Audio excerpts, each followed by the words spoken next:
À partir de la puberté, l'homme commence à produire des gamètes, les spermatozoïdes. Cette production, appelée spermatogenèse, est quantitativement très importante.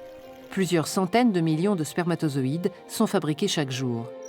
C'est dans les testicules que la spermatogenèse a lieu. Ces organes sont constitués de tubes séminifères pelotonnés.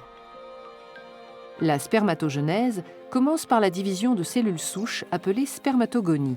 Elles forment des spermatocytes. Chaque seconde, des milliers de spermatocytes sont formés. Leur production est permanente. Ces spermatocytes se divisent à leur tour et forment des spermatides qui pourront se différencier progressivement en spermatozoïdes. Il faut 72 jours pour qu'un spermatozoïde soit constitué. L'ensemble de ces phénomènes a lieu dans les tubes séminifères. Les spermatogonies se trouvent en périphérie et plus les divisions et la différenciation en spermatozoïdes progressent, plus les cellules migrent vers le centre du tube. Lorsque les spermatozoïdes sont formés, ils se détachent de la paroi interne du tube et sont expulsés vers l'épididyme par des contractions du testicule où ils seront stockés. Une hormone sécrétée dans le sang par certaines cellules du testicule, les cellules de Leydig, est indispensable pour que la spermatogenèse se déroule dans les tubes séminifères. Cette hormone, appelée testostérone, est libérée dans le sang à concentration globalement constante. La sécrétion de testostérone par les cellules de Leydig est contrôlée par le cerveau, en particulier par le complexe hypothalamo-hypophysaire. Situé à la base du cerveau, il comporte l'hypothalamus et l'hypophyse.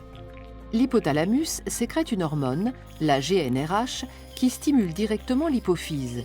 Cette petite glande sécrète alors dans le sang deux hormones appelées FSH et LH. La LH agit au niveau du testicule. Elle stimule la sécrétion de testostérone par les cellules de Leydig. La FSH agit aussi au niveau des testicules, mais directement sur certaines cellules des tubes séminifères. Elle active la spermatogenèse. LH et FSH sont donc indispensables à la fabrication des spermatozoïdes dans les tubes séminifères. En permanence, la testostérone sécrétée par les testicules dans le sang agit aussi au niveau du complexe hypothalamo-hypophysaire. Plus la concentration sanguine en testostérone augmente, moins l'hypophyse sécrète de FSH et de LH. Au contraire, si la concentration en testostérone diminue, l'hypophyse sécrète une quantité accrue de LH et de FSH.